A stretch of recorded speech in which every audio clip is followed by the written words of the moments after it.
Hello Disney fans, April here, and today for my first ever Disney review, I'm going to be reviewing my very favorite Disney movie, Beauty and the Beast, specifically the live-action remake of the 1991 original.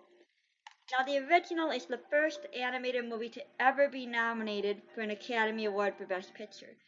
So I think a lot of people can understand my reaction when Disney announced this, that they were going to be making a live-action version of it.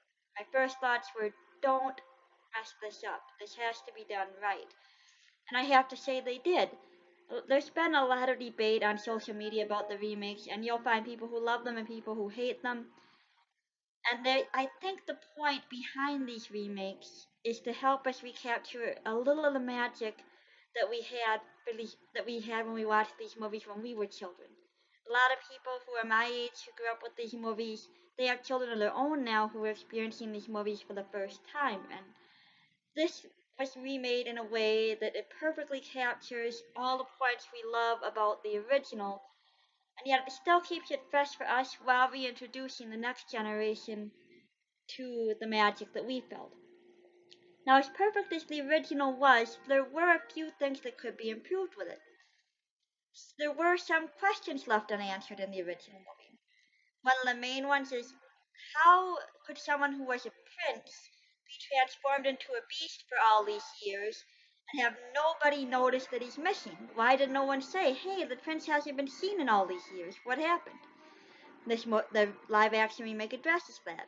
It also answers the question of what happened with Maurice all the time that Belle was in the castle. We know that he's searching for her, but to just think he was in the woods all that long looking, there's got to be other stuff that went on there, and this movie also addresses that.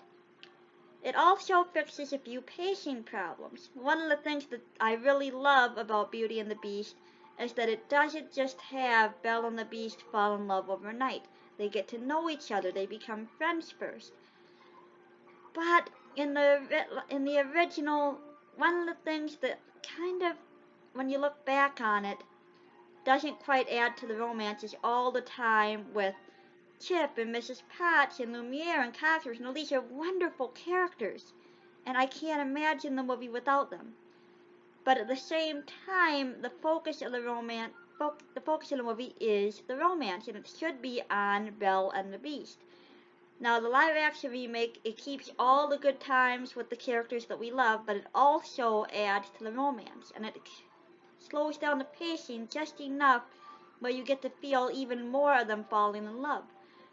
They don't just become friends automatically after the Beast saves Belle's life. It takes a little more time than that. They get to know each other's likes and dislikes, who they are as people.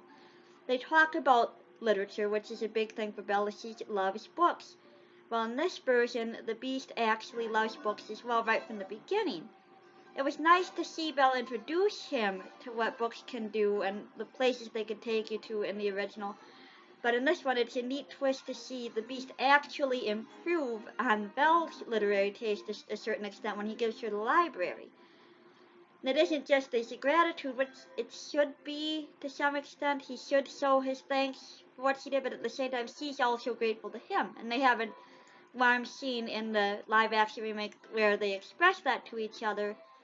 But it's nice to see the little details and how they get to know each other. Now, speaking of character development, another thing in the live action remake I really love is how they treat LeFou.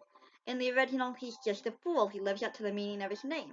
All he does is submit to Gaston, where in the remake, he actually thinks for himself. He stops and asks, is what Gaston's doing right? Is he the hero I looked up to for so long? Is this the person I've always believed him to be? And that takes a lot for someone to step back and to look at someone they admired, especially the way that LeFou adores Gaston, and say, he's not who I thought he was. This is not right. So I really love what they did with that character. As far as the two main characters, I love how they treat Belle and the Beast too. We get to see a little more. I don't want to say of what makes them them because we get that in the original, but we see more of how being transformed affects the Beast, how he remembers a life before that, and just what this did to him, not just having him sulk and be thinking, this is terrible what happened to me all the time, but to actually reflect on how this has influenced him. And he starts thinking about different points that he was wrong on too. Specifically, once he does get to know Belle more, she doesn't just change his view of looks, she changes his view of how he sees people. Which it it's to go into more detail on that, when the Beast first meets Maurice, he thinks he's just a common thief. And finding out more of Belle's own past at the same time he does, he connects that to his own and he starts thinking about how he was wrong, and he actually learns from his own past, not just what Belle has to teach him, although the two supplement each other beautifully. They also, in expanding this movie, they added a musical number that I think was a beautiful addition. It shows how the Beast is feeling. And there's also another number. It isn't Human Again from the animated version. I think it's actually equal to Human Again though, and it tells how how the characters who are his servants aren't just looking back on. They aren't just looking forward to a brighter future. They're looking back on what used to be, and that it gives you the sense of how they are truly human. They aren't just these. The original almost has you seeing them as magical items from the beginning and not really stopping to think about these are people trapped in these forms. And this adds another level to the emotional depth of it. Now, there are things that aren't quite as good in the live action remake. The primary of which being the look of it. It's a beautiful looking film, but you can't quite live up to the animation that the original had. Specifically the ballroom scene. It was so beautifully drawn, and the music to it was perfect, but it isn't sang quite as well in the new version. And the dancing, while beautiful, it doesn't quite capture what the original had. It's not detracting from the movie, but it just quite doesn't live up to the original.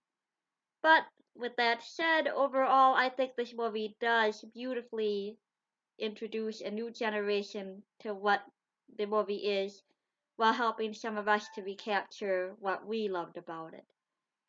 This is April, and until next time, remember the magic.